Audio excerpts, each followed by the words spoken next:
नमस्कार दोस्तों, YouTube के एस्ट्रोलाइफ चैनल पे मैं डॉक्टर अनुराग तिवारी आप सभी का बहुत बहुत स्वागत और अभिनंदन करता हूं।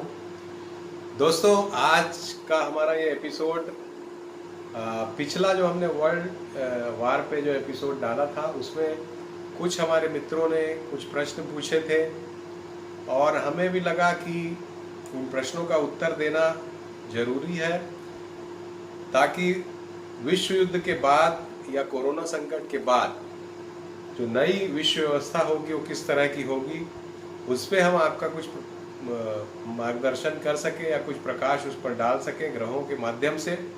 ग्रहों की चाल क्या कहती है, आगे आने वाले समय में क्या ग्रह व्यवस्था जो बता रही है कि विश्व व्यवस्था किस तरह की होगी।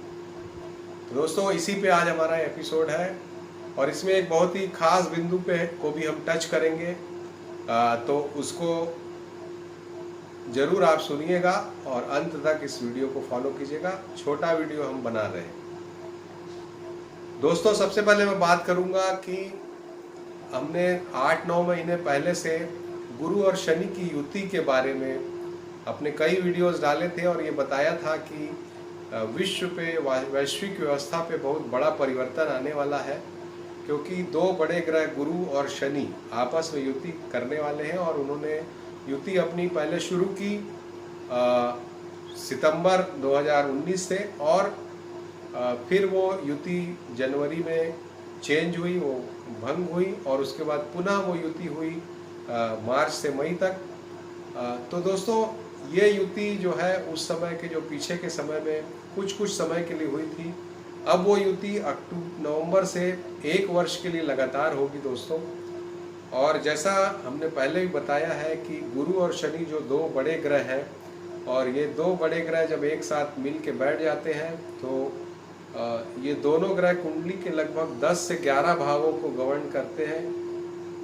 6 से 7 भावों के का कारकत्व तो गुरु के पास होता है और 3 से 4 भावों का कारकत्व जो है शनि के पास होता है। तो शनि और गुरु कुंडली के कुल 10-11 भावों को दोस्तों कंट्रोल कर लेते हैं, कवर कर लेते हैं, इसलिए ये युति बहुत ही महत्वपूर्ण हो जाती है।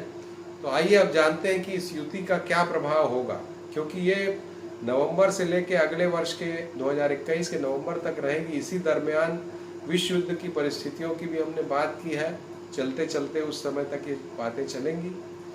दोस्तों, इस बारे में आपको मैं बताना चाहूँगा कि ये युति जो हो रही है मकर राशि में हो रही है और मकर राशि जैसा कि हम जानते हैं कि पृथ्वी तत्व की राशि है। और दोस्तों, पृथ्वी तत्व जो है वो भौतिकतावादी दृष्टिकोण वाला तत्व है। पृथ्वी तत्व की जो राशियां होती हैं, जैसे कि वृषभ राशि एक पृथ्वी तत्व की राशि है, मकर राशि और कन्या राशि। इस राशि के जो जातक होते हैं वो प्रैक्टिकल होते हैं, भौतिक दृष्टिकोण से, भौतिक सुख सुविधाओं की दृष्टि से उनका फोकस ज़्यादा होता है और भौतिक सुख सुविधाओं की उन्नति को प्राप्त करना इनके जीवन में काफ़ी महत्व रखता है। तो दोस्तों, ये जो युति हो रही चूंकि मकर राशि में हो रही है और जैसा हमने बताया था कि मकर राशि एक मेहनती राशि है, मकर राशि एक हार्ड वर्किंग राशि है, मकर राशि एक बड़ी विशिष्ट राशि है और भौतिकतावादी दृष्टिकोण वाली भी राशि है। चंद्रमा मकर राशि में कमजोर होते हैं तो थोड़ी स्वार्थपरकता भी मकर राशि में होती है दोस्तों। तो अपने विषय में ज़्यादा सोच मकर राशि में होती है। अब जब इस मकर राशि में दो प्रमुख ग्रह गुरु और शनि बैठेंगे तो दुनिया में स्वार्थ का दृष्टिकोण थोड़ा सा बढ़ेगा निश्चित रूप से, और भौतिक सुख सुविधाओं की दृष्टि से बहुत सारी नई खोजें होंगी। सारा जो फोकस है वो किस तरह से जीवन को और सुचारू बनाया जाए या बेहतर बनाया जाए, इस पर रहेगा दोस्तों, और इसी के विषय में काफ़ी ज़्यादा खोजें होंगी। शनि की राशि है, मेहनत कश राशि है, इसलिए आप ये मान लीजिए कि आने वाले समय में विश्व के स्तर पे बहुत ही हार्ड वर्किंग ईयर ये होने वाला है। अगला वर्ष जो है बहुत ही मेहनत लोग करेंगे और चीज़ों को इस्टेब्लिश करेंगे, और जब ये चीज़ें हो जाएंगी और ये युति जब अपना परिणाम दे देगी दोस्तों, तो एक बेहतर विश्व आपके सामने आएगा, एक सुचारू रूप से चलने वाला विश्व आपके सामने आएगा। दुनिया का जो कार्य सिद्धांत है वो बेहतर हो जाएगा भौतिक सुख सुविधाओं की दृष्टि से भी दुनिया बेहतर हो जाएगी, ज़्यादा सुरक्षित भी हो जाएगी और ज़्यादा आसानी भी जीवनचर्या में हो जाएगी। तो ये बातें इसके निकल के आती है। इसके अलावा दोस्तों, गुरु और शनि की जो युति है ये 1 वर्ष तक रहेगी। उसके बाद गुरु कुंभ राशि में चले जाएंगे और कुंभ राशि जैसा कि हम जानते हैं कि काल पुरुष की 11वें नंबर की राशि है।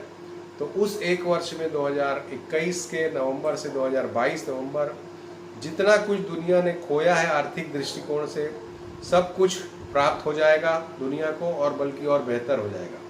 तो अभी जो समय चल रहा है दोस्तों, अभी का जो समय है ये आपको यही बतलाता है। मैंने पहले भी अपने वीडियोस में कहा है कि अभी थ्रेड जो है आपकी आर्थिक स्थिति पर ही है 2021 के अक्टूबर नवंबर तक।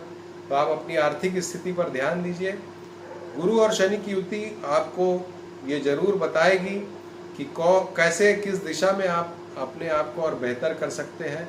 और अगर आपने थोड़ा सा भी ध्यान दिया तो आप बहुत ही एक्सीलेंट रिजल्ट्स प्राप्त कर सकते हैं, क्योंकि ये युति कुछ बड़ा करती है, बड़े ग्रहों की बड़ी युति है और बड़ा देती भी है और बड़ा ले भी सकती है। अगर हमने ध्यान नहीं दिया तो बहुत बड़ा ले भी सकती है। कलयुग की भीषणता भी अभी आगे बढ़ेगी इस युति के बाद, क्योंकि स्वार्थपरकता बढ़ेगी। तो दोस्तों, ये प्रमुख बात थी इसमें। अब मैं एक ऐसी बात आपसे करने वाला हूँ जो कि बहुत महत्वपूर्ण है, और इस बात को करने के पहले मैं रिफ़र करना चाहूँगा अपने 23-24 मार्च के अपने वीडियो पे, जब नए वर्ष की कुंडली की हमने एनालिसिस की थी दोस्तों। और यही तो महत्व है नए वर्ष की कुंडलियों की एनालिसिस का, कि उसके ज़रिए आप सारे वर्ष में क्या परिस्थितियाँ बनने वाली हैं इसकी आपको एक वानगी मिल जाती है, एक उसका डिस्क्रिप्शन मिल जाता है। तो दोस्तों, उसमें हमने जगन लग्न की जो विवेचना की थी उस पर मैं आपका ध्यान आकर्षित करना चाहूँगा। उसमें जो 10वां भाव था, यानी कि जो शासकों का स्थान है दुनिया में, जो अलग अलग देश में जो शासन चला रहे हैं, उनके भाव की स्थिति बहुत ही खराब थी दोस्तों। तुला लग्न की वो कुंडली थी और उस भाव पर मंगल और शनि की क्रूर विस्फोटक दृष्टि थी, और साथ ही उस भाव का स्वामी जो है वो तीसरे भाव यानी स्वयं के भाव से 6वें स्थान पे पड़ गया था। तो इसका मतलब ये है दोस्तों कि जो विश्व में जो शासक हैं अलग अलग राष्ट्रों के, उनके ऊपर अगले वर्ष के मार्च अप्रैल तक, यानी ये जो हमारा वर्ष चल रहा है करंट जो हिंदू वर्ष है, अगले वर्ष के मार्च अप्रैल यानी 2022 के मार्च अप्रैल तक कम से कम 2-3 शासकों के साथ कुछ मिसहैप होगा, दुर्घटना होगी, या फिर उनकी जान लेने की कोशिश की जाएगी, या उनकी जान जा भी सकती है। तो इस तरह की परिस्थितियां दुनिया में विभिन्न शासकों के ऊपर हो सकती है, क्योंकि सभी की कुंडली हमारे पास नहीं है, लेकिन मोटी बात हम ये बता सकते हैं कि राष्ट्राध्यक्षों के प्राणों पर संकट बन सकता है, ये जगन लग्न की कुंडली कहती है। दूसरी बात जो है दोस्तों कि विश्व युद्ध में मुख्य रूप से जो अमेरिका और ऑस्ट्रेलिया, जो इंग्लैंड है दोस्तों, इंग्लैंड जो है वो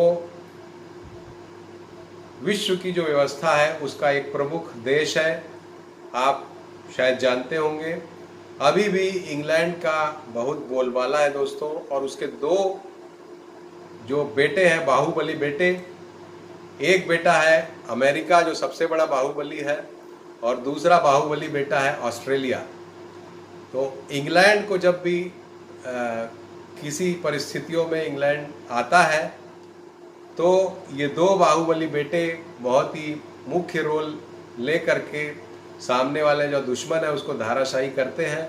और अभी भी दोस्तों यही होगा। अगर आपको याद होगा तो सबसे पहले इंग्लैंड ने ही अपना विरोध जताया था चीन के प्रति, और आगे आने वाले समय में आप देखेंगे कि जो उसके 2 बाहुबली बेटे हैं वो प्रमुख भूमिका में आएंगे, यानी कि अमेरिका और ऑस्ट्रेलिया। और चीन के लिए जैसा हमने बताया था कि काफ़ी विषम परिस्थितियां होने वाली हैं। तो दोस्तों, ये थी कुछ बातें जो मैं आपसे करना चाहता था। अगर आपको ये वीडियो पसंद आया हो तो ज़रूर इसको शेयर कीजिए, लाइक कीजिए, और हमारा चैनल अगर आपको पसंद आता है तो इसको ज़रूर सब्सक्राइब कीजिए। अपना आशीर्वाद इसी तरह से बनाए रखिए और हमें ऐसे ही स्नेह और प्यार देते रहिए। धन्यवाद। Thank you.